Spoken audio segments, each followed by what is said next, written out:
Pale Qur'ani inasema Mwenyezi Mungu awaue kabisa.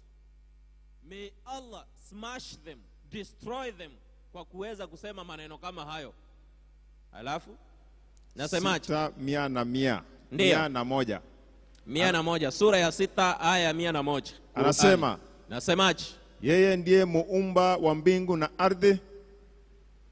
Inamkinikaje awe na mwana hali hana mke? Inasema badihu samawati wal ardhi anna yakunu lahu waladun walam takun lahu sahiba.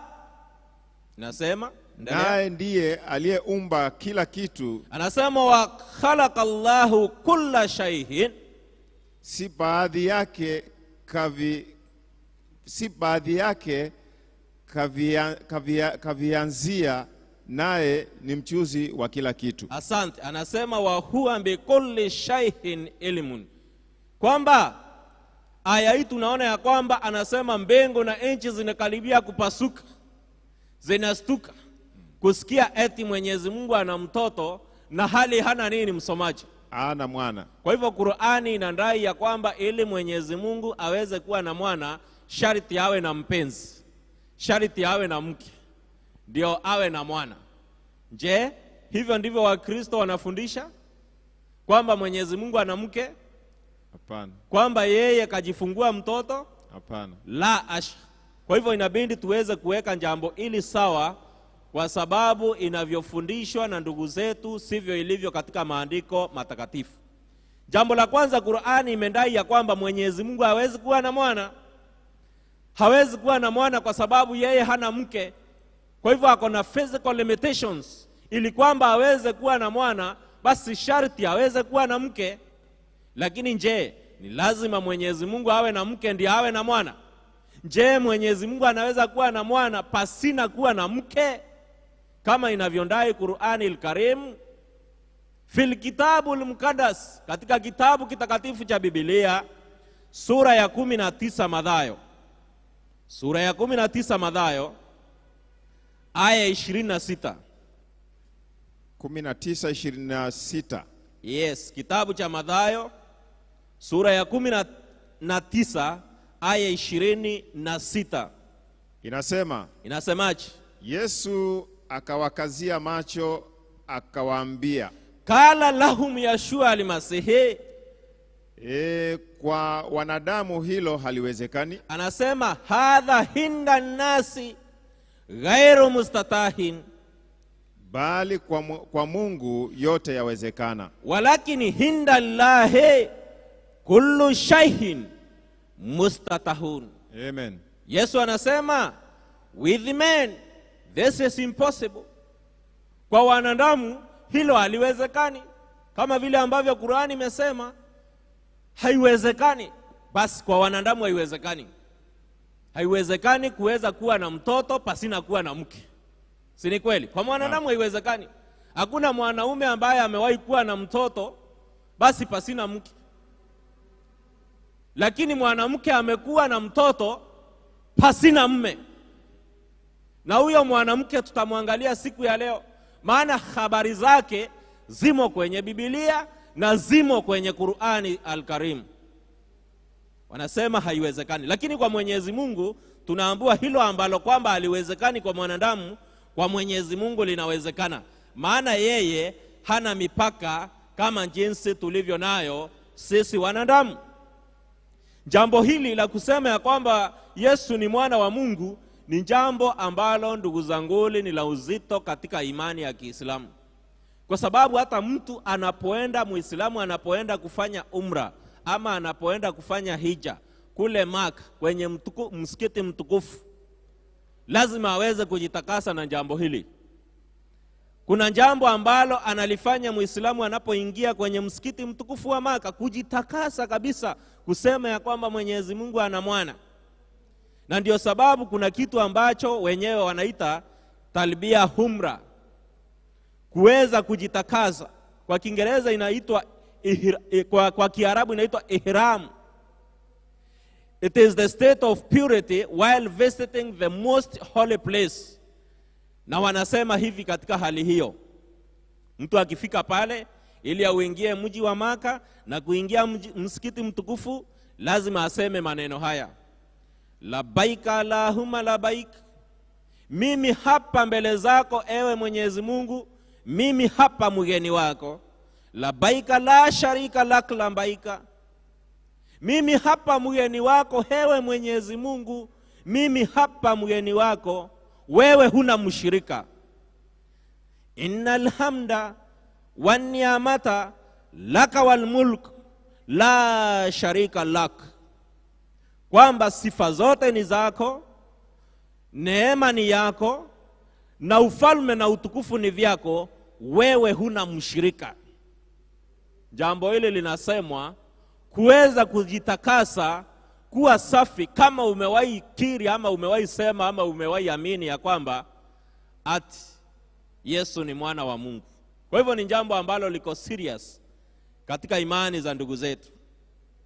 Lakini ni jambo ambalo tunalijua wamelitoa wapi, kwa sababu pia Wayahudi walikuwa na jambo kama hili enzi zao, ambayo wao walikuwa wanasoma katika kitabu, usisome hiyo, katika kitabu cha Kumbukumbu la Torati sura ya 4, sura ya 6 na aya ya 4.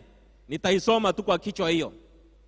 Walikuwa wanasema Wayahudi, isma ya Israel, sikiza e Israeli, Rabbu ilahuna, Bwana Mungu wetu, Rabbu wahidun, Bwana ndiye mmoja, fatuhibbu Rabbu ilahuka, nawe utampenda Bwana Mungu wako, min kulli kalbik, kwa moyo wako wote, wa min kulli nafsika, na kwa nafsi yako yote, wa min kulli kuwatika, na kwa nguvu zako zote. Hilo ni jambo ambalo Myahudi alikuwa analisema kila wakati na kuliamini. Sasa je, Wakristo wanasema ya kwamba Yesu ni mwana wa Mungu, na pia wanaamini ya kwamba ni mwana wa Mungu. Jambo hilo wamelitoa wapi? Itabidi tuweze kuyaangalia maandiko matakatifu yanasema nini kuhusiana na swala hili. Tunaanza na kitabu cha Yohana sura ya 3 aya ya 16. Ni haya tunayoijua sana. Jana msomaji wangu aliweza kuikariri kwa kichwa, lakini ifungue tuweze kusoma pamoja. 3:16 kitabu cha Yohana, msingi wa fundisho hili. Nasemaje? Inasema, naam, kwa maana jinsi hii, nasema liannahu hakadha, Mungu aliupenda ulimwengu, ahaba Allahul halama, hata kamtoa mwanawe wa pekee, hata badala ibnahil wahida, ili amwaminie, likai la yahlika kullu man yuminu bihi, asipotee, endelea, bali wawe na uzima wa milele, bali takunu lahu ayatul abad abadiyina.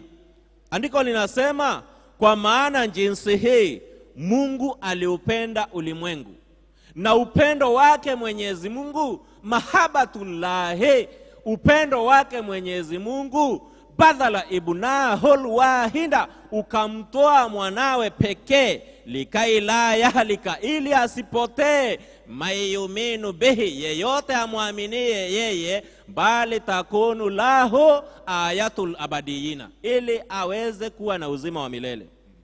Ndio sababu katika aya ya 17 akasemaje? Anasema, ndio, anasema, maana Mungu hakumtuma mwanawe ulimwenguni ili ahukumu ulimwengu. Anasema lianahu lam yursilullahu ibnuhu ila alhalami liyandina alhalami, bali ulimwengu uokolewe katika yeye, bali liyakhlusa bihi alhalam.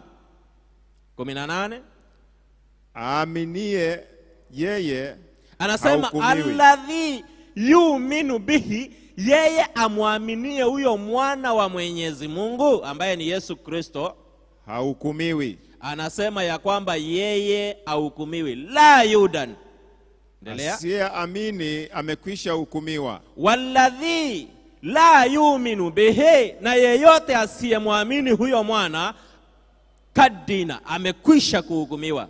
Kwa nini? Kwa sababu, anasema liannahu, kwa maana hakuliamini jina la mwanawe wa pekee, lam yumin bismi ibnillahil wahida, kwa sababu amekataa kuliamini jina la mwana wa Mungu wa pekee. Bwana Yesu asifiwe. Amen. Kwa hivyo tunaona ya kwamba hapa andiko linasema Mwenyezi Mungu amemtuma mwanawe.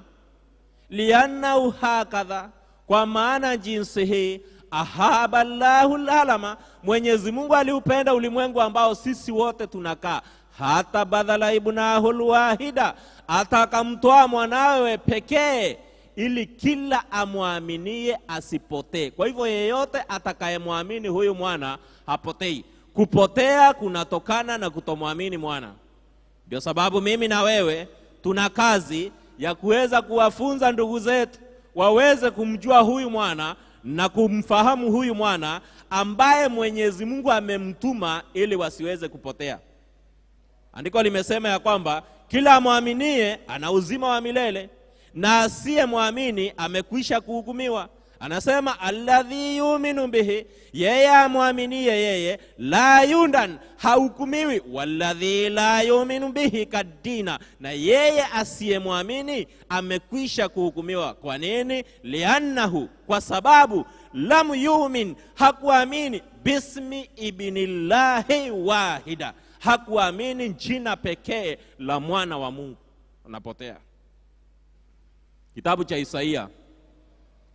Isaia sura ya 6 na aya ya 8. Isaia sura ya 6 aya ya 8 inasemaje? Isaia sura ya 6 aya ya 8. Kitabu cha Isaia sura ya 6 aya ya 8. Inasemaje? Kisha nikasikia sauti ya Bwana ikisema. Anasema thumma samiatu sauta sayyid kahila, ni mtume nani? Anasema man ursil, ni mtume nani? Nani atakaye kwenda kwa ajili yetu? Wa man yathab min hajilina, na ni nani atakaye kwenda duniani kwa ajili yetu? Ndipo naliposema, anasema fakultu, ndipo niliposema, mimi hapa nitume mimi. Labaika ha hanadha arsalni, mimi hapa nitume mimi. Aya 9. Naye akaniambia, fakala, enenda ukawaambie watu hawa, fadhhab ithab wakul lihadha shahabi, fulizeni kusikia lakini msifahamu. Anasema ismahu samhan wala tafamu, fulizeni kutazama lakini msione. Wa absiru ibsaran wala taarifu. Andiko linasema nikasikia sauti ya Bwana ikisema, ni mtume nani? Ni nani atakayeenda kwa ajili yetu? Utatu Mtakatifu unazungumza. Nani atakayeenda aturepresent? Nani atakayeenda kumuokoa mwanadamu alianguka katika dhambi? Kwa sababu mahabatullahi badala ibnahul, upendo wa Mwenyezi Mungu ulimtoa mwanawe. Baraza la Mungu, kikao cha Mungu kikauliza swali, nani atakaye kwenda kwa ajili yetu? Ndipo akasimama na kusema, mimi hapa ya habi, mimi hapa nitume mimi. Haya maneno Isaya aliandika akiashiria Mwokozi Yesu ambaye alikuwa anakuja. Na kuyadhihirisha maneno yake, tunaona aliendelea kusema jinsi atakapotimia. Kitabu cha Isaia sura ya 9 aya ya 6, Isaya anayafafanua maneno haya. 9 aya ya 6. Anasema, ndiyo, maana kwa ajili yetu, anasema liannahu yulad lana waladun, mtoto amezaliwa. Ndiyo, tumepewa mtoto mwanaume. Wanuta ibnan, na uwezo wa kifalme utakuwa begani mwake. Watakunu riyasatu ala katifihi, naye ataitwa jina lake wayundia hismuhu, mshauri wa ajabu, ajiban mushiran, Mungu mwenye nguvu, ilahan kadiran, baba wa milele, aban abadiyina, mfalme wa amani, rahisa salam. Amen. Neno la Mwenyezi Mungu linasema kwa ajili yetu mtoto amezaliwa. Tumepewa mtoto mwanaume. Kiingereza inasema for unto us a child is born. and the son is given. A child is born, the son is given. Hili ni jambo ambalo nitalieleza kesho vizuri liweze kueleweka. Inamaanisha nini? Kwamba for unto us a child is born, mtoto amezaliwa, tumepewa mtoto mwanaume. Inamaanisha nini? Andiko linasema ya kwamba na uweza wa kifalme utakuwa mabegani mwake. Majina yake ataitwa nani? Mshauri wa ajabu, Mungu mwenye nguvu. Huyo mtoto atakayezaliwa, kalima ya nabii Isaia anasema ataitwa mshauri wa ajabu. Yeye ndiye ambaye atakuwa na washauri watu na kuwapa ushauri, iwe ni ushauri wa ndoa, iwe ni ushauri wa biashara, iwe ni ushauri wa jinsi utaishi na mkeo, iwe ni ushauri wa jinsi ambavyo utaishi na jirani yako, iwe ni vipi utaishi na mandui zako. Huyu mshauri wa ajabu alipofika hapa alisema, taala ilayya ya jamii almutiabina, Joni kwangu ninyi nyote msumbukao na wenye kulemewa na mizigo mizito. Anasema ya kwamba wa anahurehukum, nami nitawapa kupumzika. Anasema ya kwamba mujifunze kwangu, jifunzeni kwangu. Huyo mshauri anasema tuje tujifundishe kwake. Ataitwa Mungu mwenye nguvu, ataitwa Baba wa milele. Huyo mtoto aliyezaliwa, haya yote ni majina yake. Ataitwa mfalme wa nini? Huyu ndiye mfalme wa amani, ambaye hajawahi chukua upanga akaambia mtu chinja mtu. Aliletewa mwanamke auawe mawe kwa sababu yeye ni mfalme wa amani. Wale wastaki wake waliweza kukimbia. Huyu ndiye ambaye hajamwaga damu ya mtu yeyote kwa upanga. Ni mfalme asiye mwaga damu, ni mfalme asiye na dhulma ndani yake, ni mfalme ambaye amejaa haki ndani yake, ni mfalme tofauti na wafalme wengine wote ambao tumewaona. Anasema ataitwa Rahisa Salam, mfalme wa amani. Sasa hebu tuangalie kuzaliwa kwake. Utabiri umesema vile atakavyozaliwa. Sasa tuangalie utimilifu wa maneno hayo. Kitabu cha Luka sura ya 1 aya 26. Utimilifu wa hayo maneno. Kitabu cha Luka sura ya 1 anza aya ya 26, msomaji. Inasemaje? Tutateremka nayo pole pole. Naam. Inasema ndio, tena tazama, jamaa yako Elisabeti naye amechukua mimba, ndio, ya mtoto mwanaume. Hiyo ni Luka 1:26. Yep. Katika mwezi wa 6. 1:26. Ndio. 1:26. So samani. Ndio. Inasema mwezi wa 6. Inasema wa fi shahri sadisi, malaika Gabrieli ursilu Jibrailu, alitumwa na Mungu kwenda mji wa Galilaya. Anasema wa fi shahri sadisi ursila Jibrailu almalaku minallahi ila mandinati minal Galile. Endelea. Jina lake Nazareti, ismuha Nazareth, kwa mwanamwali bikira aliyekuwa ameposwa na mtu jina lake Yusufu. Anasema ila hadraha makhtubatin lirajuli min baitil Daud ismuhu Yusuf, wambari ya Daud, na jina lake bikira huyo ni Mariamu. Wasmuhu adrahi Maryam. Akaingia nyumbani kwake akasema, salam, uliyopewa neema, Bwana yu pamoja nawe. Aya 28 anasema fandakhala ilaiha, akaingia kwake. Fandakhala ilaiha almalaku, malaika akaingia kwake. Wakala laha, na kumwambia, akamwambia nini? Salamun lak, salamun lak ayyuhal munyam alaiha arabu mahaki, amani hiwe juu yako ewe uliyepata neema kutoka kwa Mungu, Bwana yu pamoja nawe. Mubarakatun anti fin nisahi, umebarikiwa wewe kuliko wanawake wote. Aya 29. Naye akafadhaika sana kwa ajili ya maneno yake, akawaza moyoni. Anasema falamma rahaitu, nami nilipomuona, idh tarabati min kalamihi, moyo wangu ukawa na kufadhaika. Wafakarat, nami nikafikiria. ma hasa antakuna hadhihi tahayatu, nami nikawaza, je, salamu hii ni salamu ya namna gani? Aya 30. Malaika akamwambia, usiogope. Wakalat laha malakul rabi, malaika wa Bwana akamwambia Mariamu, usiogope wewe. La takhafi ya Mariamu, usiogope ewe Mariamu.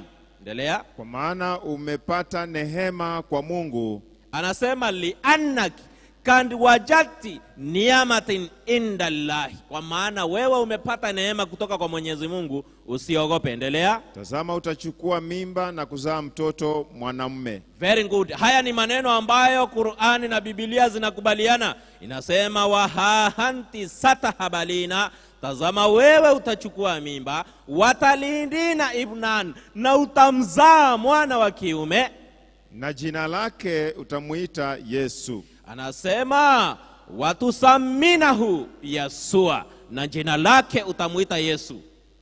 Aya 32. Huyo atakuwa mkuu, ataitwa mwana wa aliye juu. Very good. Andiko nimesema hadha yakunu adhiman, na pale katika kitabu cha Isaia andiko limesema ya kwamba naye ataitwa jina lake Mungu mkuu. Huyu atakuwa mkuu. Mkuu ni nani? Huyu atakuwa mkuu. Anasema wa ibna alei Yudia, na mwana wa aliye juu, aliyetukuka sana. Endelea.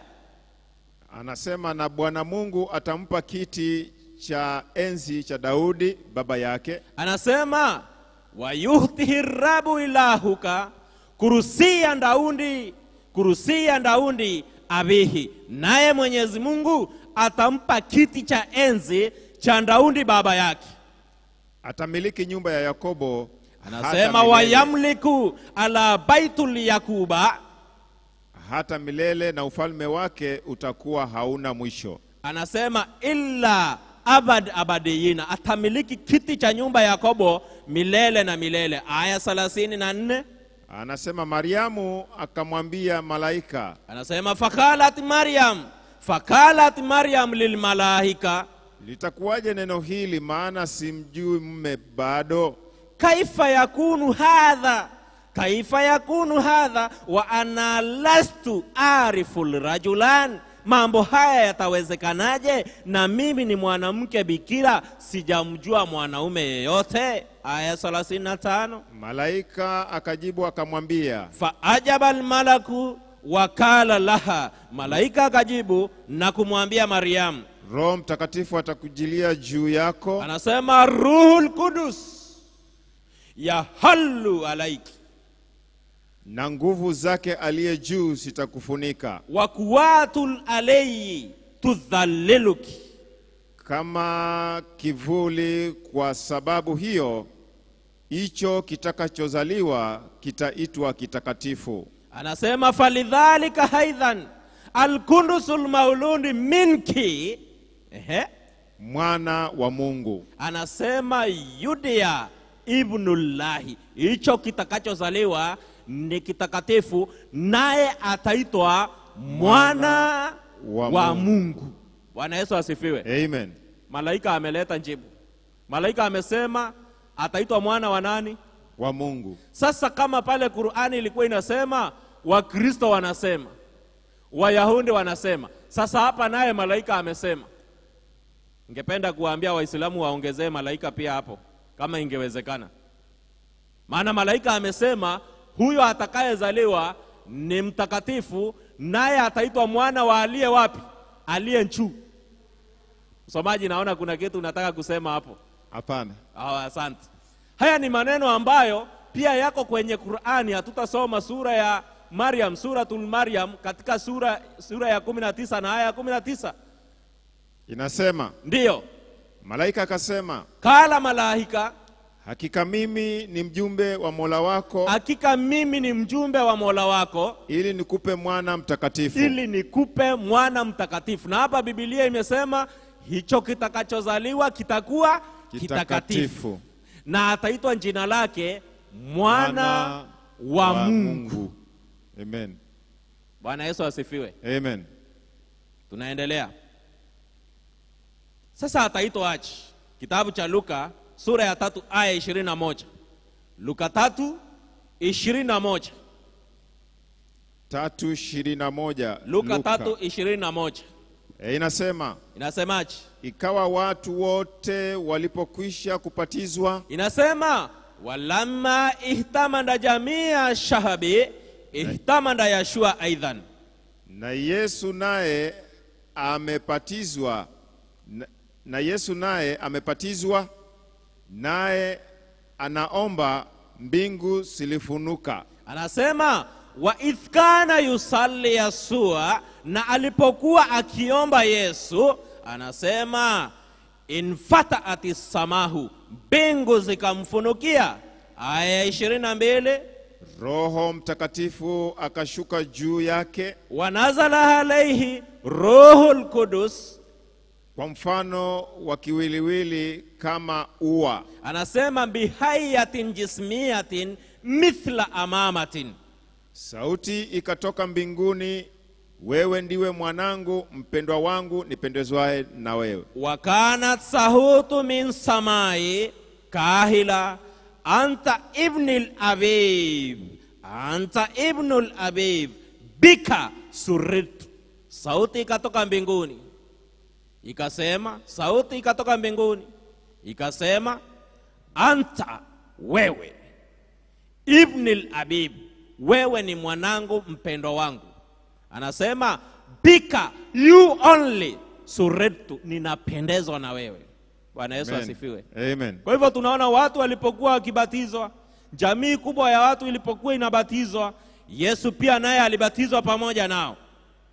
Kisha andiko linasema ya kwamba na alipokuwa akisali, mbingu zikamfunukia, sauti ikatoka mbinguni ikisema, huyu ni mwanangu mpendwa wangu, nipendezwaye naye. Kitabu cha Mathayo 3:16 pia anayasindikiza maneno hayo. Mathayo sura ya 3 aya 16, kitabu cha Matthew chapter 3 verse 16. Inasemaje? Maneno yafuatayo. 16.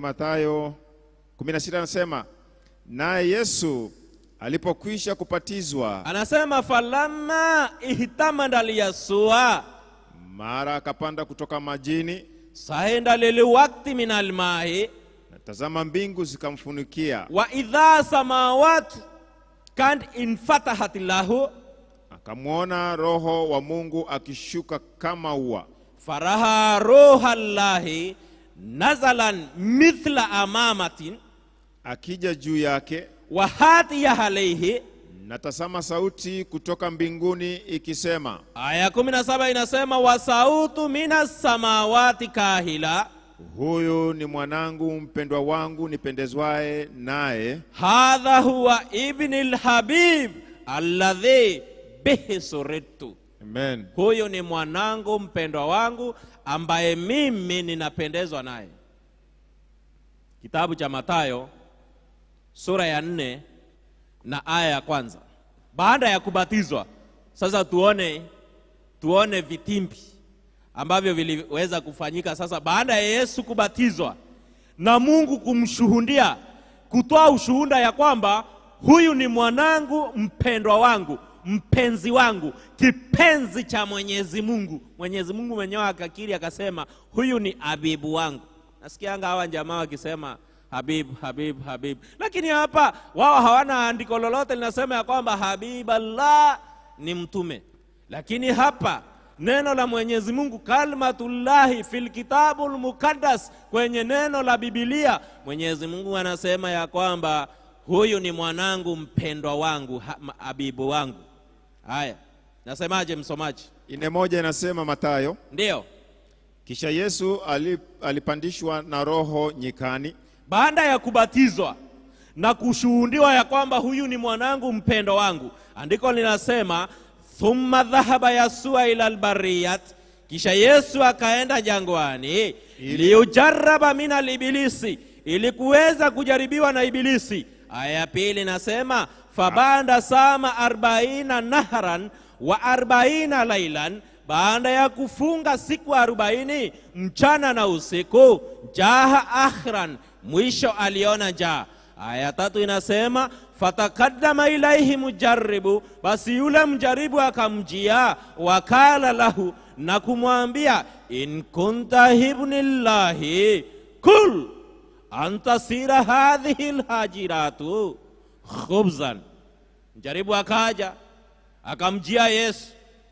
Yesu tu ametoka kushuhudiwa na Mwenyezi Mungu kwamba wewe ni mwanangu mpendwa wangu.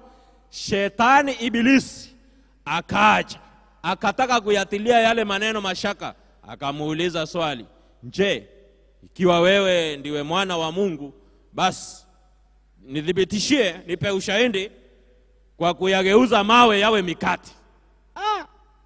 Aya 4 inasema fahajaba Yasua wakala liibilisi, Yesu akajibu akamjibu ibilisi, maktubun, imeandikwa, laisa bil khubzi, sio kwa mkate, wahandahu, peke yake, yahayal insani, ataishi mwanadamu, bali bikulli kalimatin takhruju min fami llahi, bali kwa kila neno litokalo katika kinywa cha Mungu. Ibilisi akapata jawabu, hakumwacha pale pale. Aya 5 inasema thumma hakhadhahu ibilisi, kisha ibilisi akamchukua, ila mandinati mukandas, katika mji mtakatifu, wa aukafahu, na kuweza kumuinua, ala janahil haikal, katika mnara mkuu wa hekalu. Wakala lahu ibilisi shaitani, kisha ibilisi shetani akamwambia Yesu tena, in kunta ibnallahi, ikiwa wewe ndiwe mwana wa Mwenyezi Mungu, fatraha nafsaka, ujiangushe wewe mwenyewe, ila asfal, mahali hapa, thibitisha.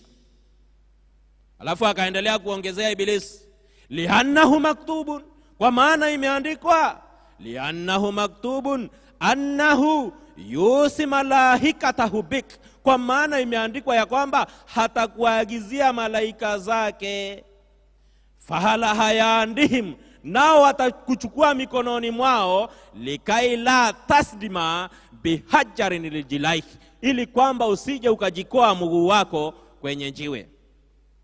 Aya 7, kala lahu Yasua almasihi, Yesu akamjibu ibilisi, maktubun aidhan, imeandikwa pia, la tujarribu raba ilahaka, usimjaribu Bwana Mungu wako. Kwa hivyo tunaona wapenzi, baada ya Yesu kushuhudiwa ya kwamba ndiye mwana wa Mungu, Mungu amemshuhudia mwenyewe, ibilisi akaanza kumuuzia mashaka kwamba wewe si mwana wa Mungu, na kama wewe ni mwana wa Mungu, basi hebu nidhibitishie kwa kugeuza mawe yawe mikate, ama kujiangusha mwenyewe chini kwenye miamba. Lakini Yesu alimjibu aje? Maktubun, imeandikwa. Kwa hivyo ndugu zanguni, pia nataka niwaambie ya kwamba swali hili linapoulizwa na kusema ya kwamba Yesu si mwana wa Mungu, lazima tuweze kuonyesha ya kwamba imeandikwa ya kwamba anta ibnil habib, wewe ni mwanangu mpendwa wangu. Anasema mpika, you only suretu, ninapendezwa na wewe. Limadha shaitani, kwa nini shetani anataka kumwambia Yesu maneno haya amtie mashaka? Alikuwa anataka Yesu aweze kuwa na mashaka juu yake mwenyewe. Kitabu cha Mathayo sura ya 26 aya ya 63. Mathayo 26 aya ya 20 aya ya 63. Matthew chapter 26 verse 63. 63 inasema, ndio inasema maneno yafuatayo, lakini Yesu akanyamaza. Ndio, lakini Yesu akanyamaza, kuhani mkuu akamwambia.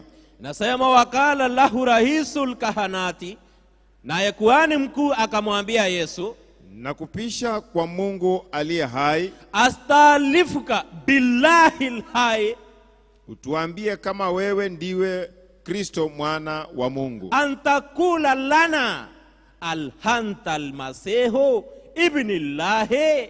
Aya 64. Yesu akamwambia, wakala lahu Yasua, wewe umesema. antakulta, Lakini nawaambieni, wachia hapo. Tunaona mwingine hapa naye ni kuhani mkuu, anampa Yesu kiapo, anamwapisha, anamwambia astalifuka bismillah, na kuapisha kwa jina la Mungu aliye hai, utuambie kama wewe ndiwe Masihi, utuambie kama wewe ndiwe mwana wa Mungu. Alafu Yesu akamwambiaje msomaji? Anta, sema, wewe umefanya nini? Anta kulta, wewe umekwisha kusema tayari, sasa hata sina haja ya kusema. Mathayo 27 aya 39. Huyo ni wa pili alikuwa anatilia jambo hilo mashaka. Watatu kulitilia mashaka 30 na ngapi? 6. 39. Matthew chapter 27 verse 39. Anasema, nao walikuwa wakipita njiani. Inasema wakana almujitazuna yujaddifuna, wakamtukana wakitikisa vichwa vyao. Anasema yahuzuna ruhasahum, anasema wakawa wakipita katika njia wakamdhihaki, wakamtukana wakitikisa vichwa vyao. Aya 40, wakisema, ewe mwenye kulivunja hekalu na kulijenga kwa siku 3. Anasema kahilina, wakisema ya nakdhal haikal, ewe mwenye kulivunja hekalu, wabaniahu, na kulijenga, fi thalathati ayamin, katika siku 3. Khalas nafsika, jiokoe mwenyewe, in kunta, ikiwa wewe ibn Allahi, ndiwe mwana wa Mwenyezi Mungu. Naam. Wanasema fanzil, shuka ani salibi, juu ya msalaba. Hilo ni kundi lingine la 3. Wakamdhihaki Yesu wakisema, ikiwa wewe ni mwana wa Mungu, jiokoe nafsi yako na ushuke juu ya nini? Ya msalaba.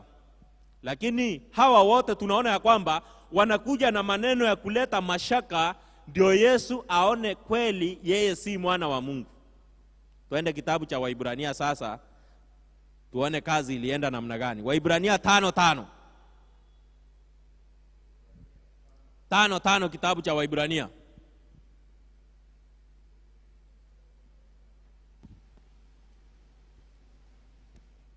Mefika?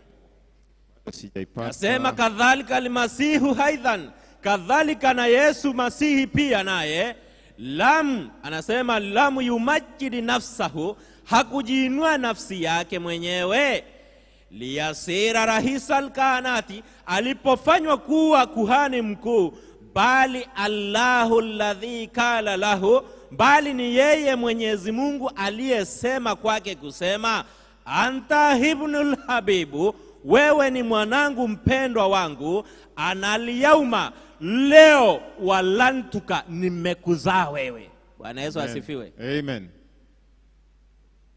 Yesu hakujiinua mwenyewe, hakujiita mwenyewe. Anasema hata alipofanywa kuwa kuhani mkuu, andiko linasema ya kwamba bali Allahu, bali Mwenyezi Mungu, alladhi kala lahu, ndiye aliyesema kumwambia, anta ibnul habib, wewe ni mwanangu mpendwa wangu, analiyauma, leo mimi Mwenyezi Mungu, walantuka, nimekuzaa wewe. Kila lisilowezekana kwa mwanadamu, kwa Mungu linafanya nini? Linawezekana. Kwa Mungu linawezekana. Ndio sababu hebu tupate kisa kingine ambacho tutaweza kukisoma pia, kina maneno kama hayo. Marko 9 aya 7. Marko 9 aya 7. Nasema Marko 9 aya 7. Nasema maneno yafuatayo. Ndio. Marko 9 aya ya 7. Anasema kisha likatokea wingu. Anza aya ya kwanza. Wakala lahum, akawaambia, wakala lahum, amin nawaambieni, alhaq aqulu lakum, pana watu katika hawa wasimamao hapa, inna minal qiyama hahuna qauman la yadhukhuna almahuti hatta yarahu malakutillahi kad hati bikuwatin. Enda aya ya pili. Aya ya pili anasema hata baada ya siku 6 Baada 6 hayamin, Yesu akawatoa Petro na Yakobo. Anasema hakadha Yasua Butrusa wa Yakuba wa Yohana, akawaleta juu ya mlima mrefu faragani. Anasema wasahinda bihim ila jabalin halin munfaridina wahdahum, peke yao, akageuka sura yake mbele yao. Anasema wataghayarat, naye akageuka sura yao, ayatuhu kundamahum, akageuka sura yake mbele zao. Aya 3. Mavazi yake yakametameta. Anasema wasarat dhiyabahu, kanzu yake ikaweza kuwa nyeupe, vazi lake, njoho lake likawa nyeupe, meupe mno jinsi isivyoweza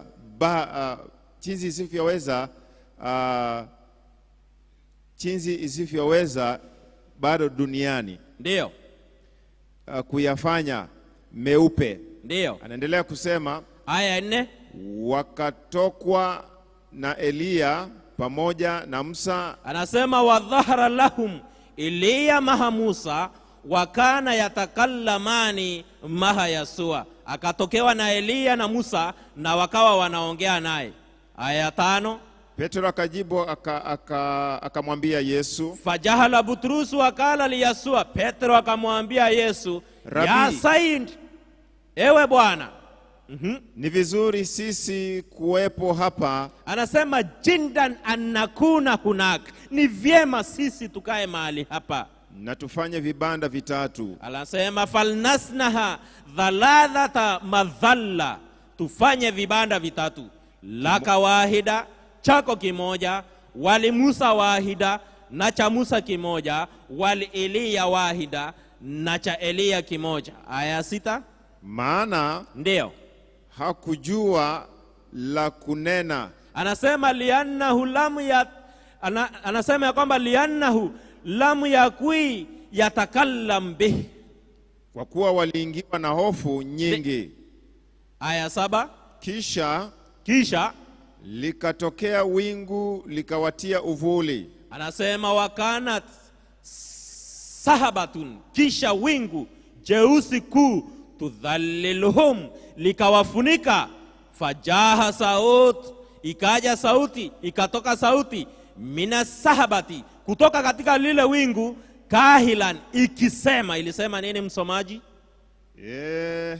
Likatokea wingu wingu, huyu ni mwanangu mpendwa wangu, msikizeni yeye. Asante.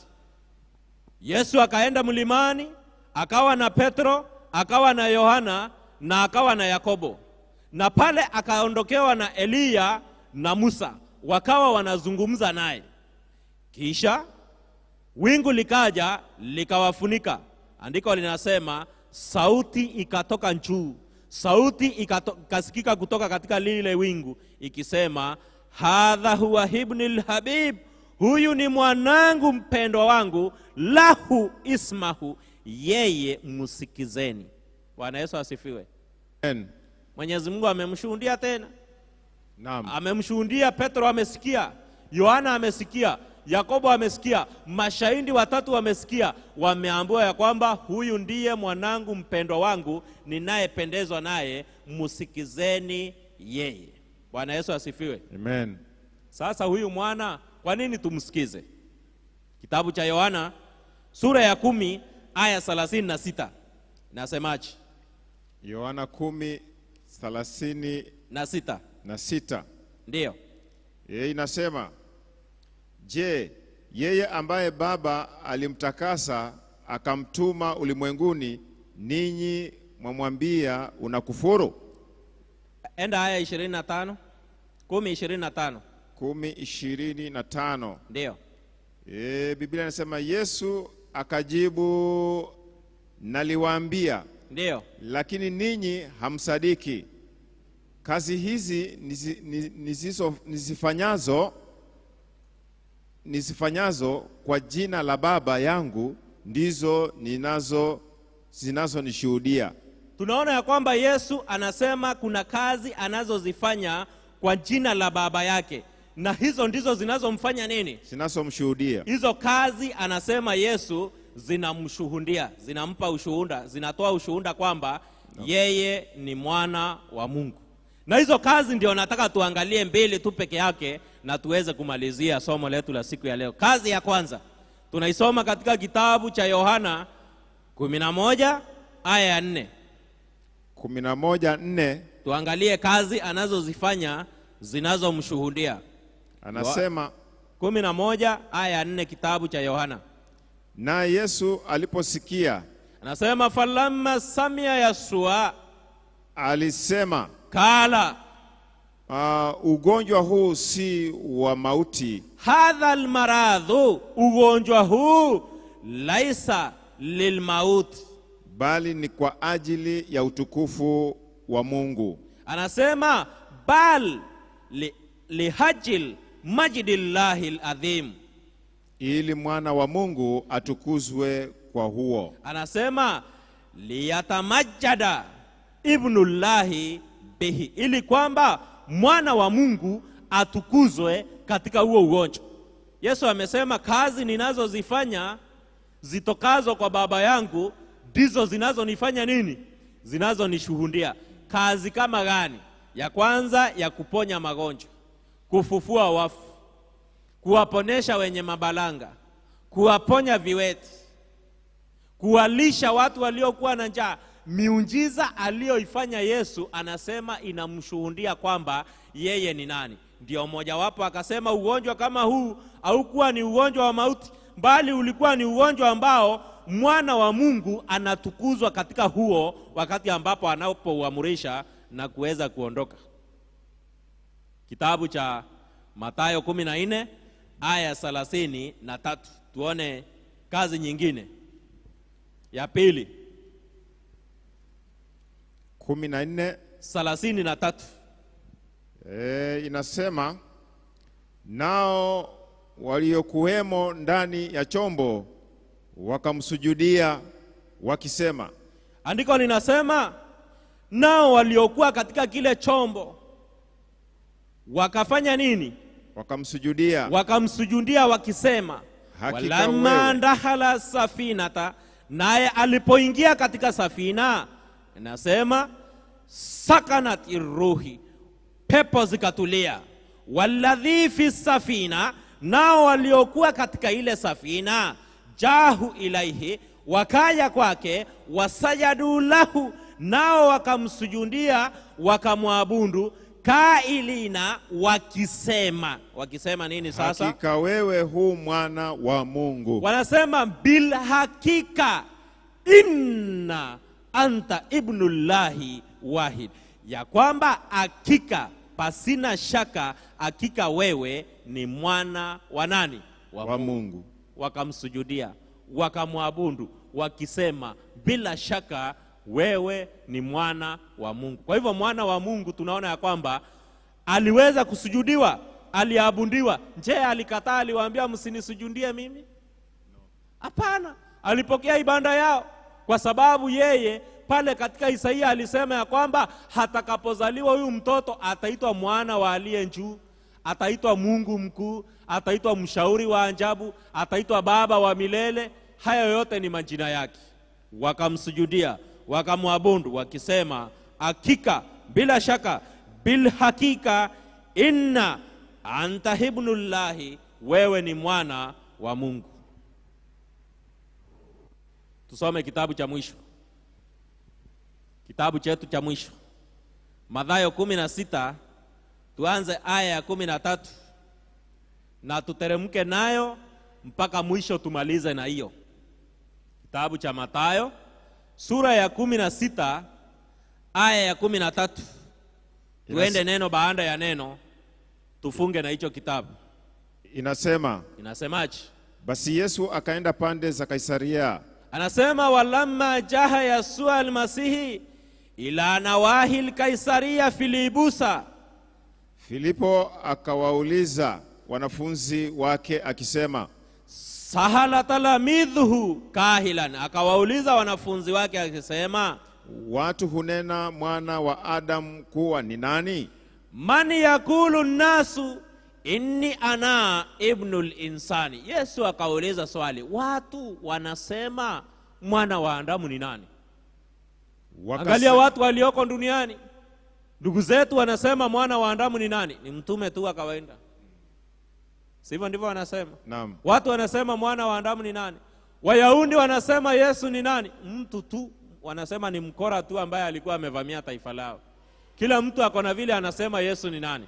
Sikiza majibu yaliyotolewa, na yote hayatakuwa majibu ya kweli. Nasema sahala talamidhu, akawauliza wanafunzi wake kahilan, akiwauliza akisema man yakulu nasu inni ana ibnul insani. Watu wanasema kuwa mwana wa Adamu kuwa ni nani? Jawabu, wakasema wengine, fakalu kaumun, hunena huu Yohana Mbatizaji. Wanasema wakala kaumun Yohana al-Mahamadani, wewe ni Yohana Mbatizaji. Anasema wengine Elia.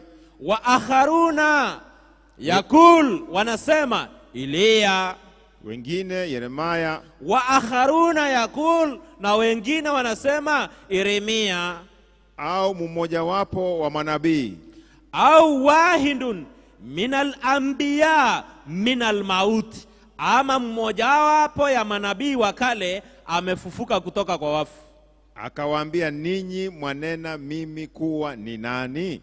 Fakala lahum, akawaambia, wa antum, na ninyi, man takuluna, munasema kuwa mimi ni nani? Man takuluna inni ana, nyinyi munasema kuwa mimi ni nani? Aya 16. Simoni Petro akajibu akisema, fa ajaba Simoni Butrus wakala, akasema Simioni Petro, wewe ndiwe Kristo mwana wa Mungu aliye hai. Anasema anta uwal masihu ibnillahil hai, wewe ndiwe Masihi mwana wa Mungu aliye hai. Aya 17.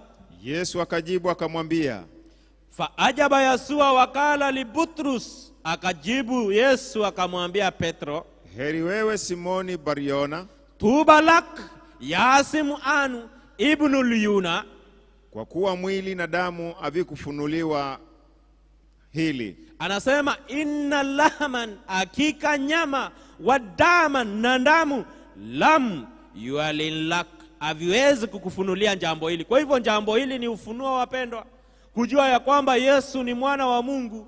Kulifahamu jambo hili, Yesu anamwambia Petro, mwili na damu haviwezi kukufunulia juu ya jambo hili. Ni ufunuo, ruhiyatullahi, ni ufunuo kutoka kwa Mwenyezi Mungu, haviwezi vikakufunulia.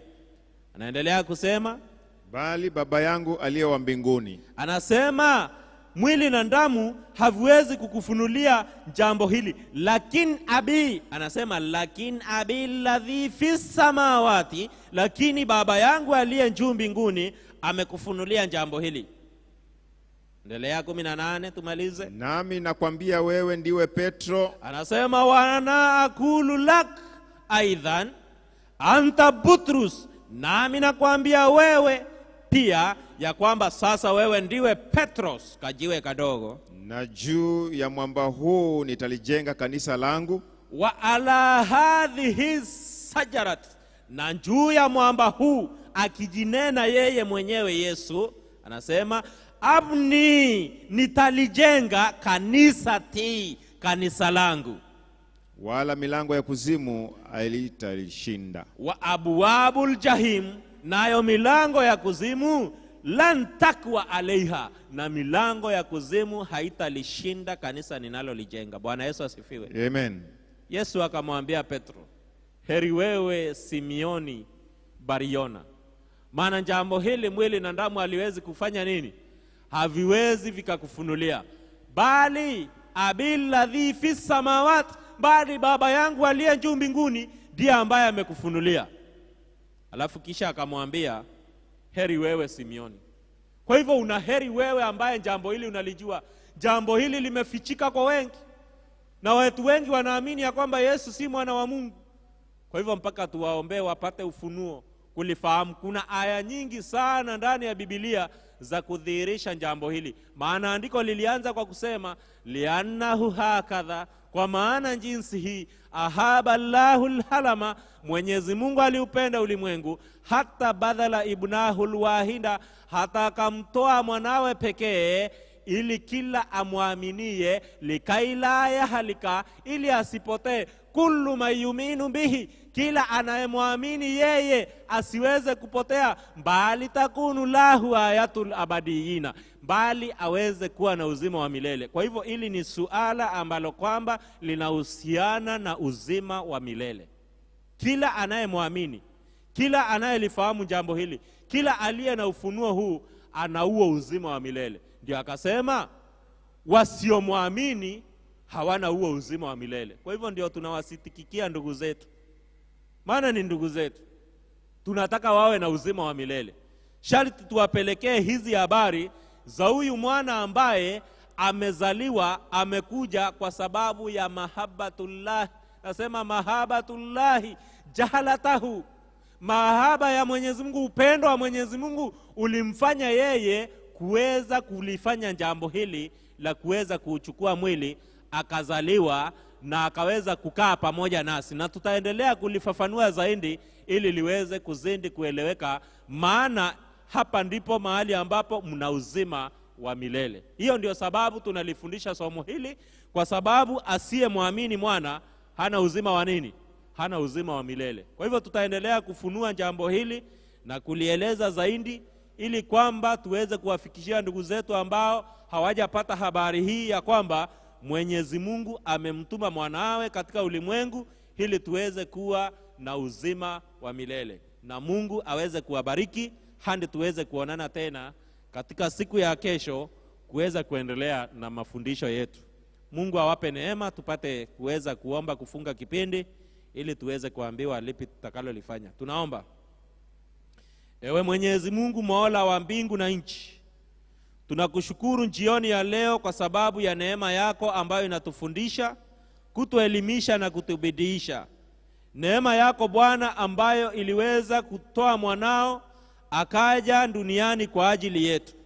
Tunaomba Bwana utupatie ufunuo huu, tuweze kufahamu, tuweze kuyashika yale yote ambayo ulikusudia tuyajue, yale ambayo umemtuma mwanao kwa ajili yetu. Bwana tusamee makosa na dhambi zetu. Tunaombea ndugu zetu ambao hawana ufunuo huu, kajifunue kwao, kajionyeshe kwao, kajidhihirishe kwao, usifiche uso wako kwao. Bwana tunaomba ya kwamba neema yako na upendo wako viwe pamoja nao, ili kwamba waweze kujua kweli hii na kuweza kuiamini na kuifuata, ili sisi sote tuweze kuwa na uzima wa milele. Tusamee makosa na dhambi zetu, ni katika jina lako tukufu tumeomba na kuamini. Amin.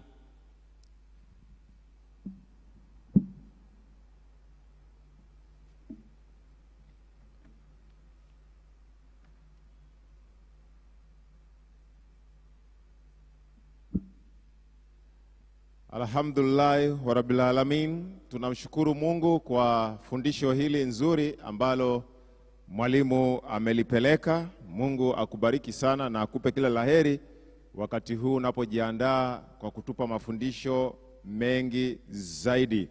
Kuna aya moja ambayo Yeremia anazungumza, anasema, nitawezaje kunyamaza katika pwani hii wakati ambapo Bwana amenipa agizo?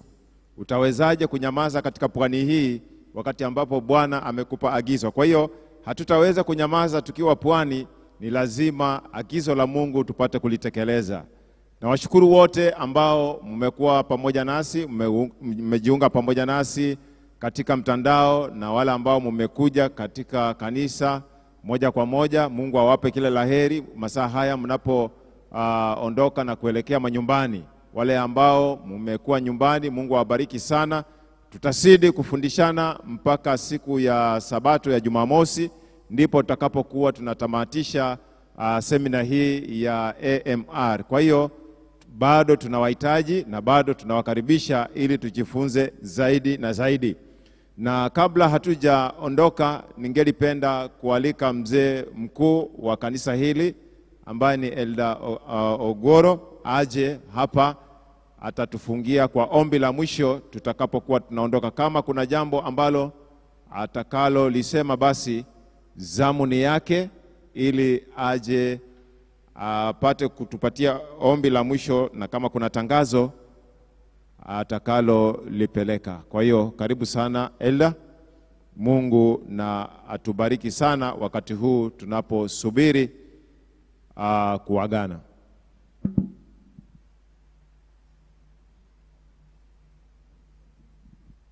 Bwana Yesu asifiwe. Kwa kweli tunashukuru Ustadh kwa mafundisho ya leo jioni. Tunasema Mwenyezi Mungu azidi kukubariki sana. Ombi letu ni kuwahimiza wale ambao kupata nafasi siku ya leo kujumuika nasi katika kanisa letu. Mungu awajalie kesho mkipata nafasi tujumike pamoja ili tufundishwe pamoja. Wale ambao walikuwa online, Mungu aweze kuwabariki. Hatuna mengi, ni kushukuru tu Mwenyezi Mungu jioni ya leo kwa kutuwezesha tufike katika hekalu lake tupate mafundisho. Na cha msingi kuwa vile mwalimu amesema, huyu ni Mungu ambaye anaweza. Changamoto zote ambazo tuko nayo tukileta kwake anaweza. Tuwe na hiyo imani kwake. Ningependa tuweze kusimama ili tupate sala. We are praying. We thank you, dear God, this evening for using your man servant to speak to us about your dear Son, Jesus Christ, dear God. Father, Lord, you are in heaven. You have demonstrated in the scriptures how your dear Son, Jesus Christ, was faithful to the call that made him to come into this world, dear God. We ask you this evening that you may forgive us our sins, that you may also teach us to walk in those footsteps, dear God, being faithful, observing your commandment, and surrendering our life unto you, that you may speak to us, dear God. This evening, we pray for all our church members. We pray for our friends wherever they are, that, Father, your blessings and your care may be upon them, dear God. We also want to pray for your children who are unwell, that may your healing mercies be upon them. We pray for our speaker, that you may continue to bless his health and also bless him with wisdom and knowledge, that, Father, you may continue to propagate this gospel, dear God. We pray as of church that you may unite us for a common purpose, to love one another, to unite, to advance your kingdom. Bless us this evening. Bless our passage as we go home, because we pray in Jesus' name. Amen.